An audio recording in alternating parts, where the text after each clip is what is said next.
सिद्धिमणिमण्डपरत्नवेद्याम् सिंहासनोपरि गतां परिपीतवर्णाम्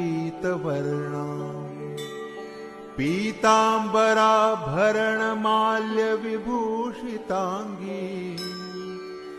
देवीं नमामि धृतमुद्गरवैरिजिह्वाम्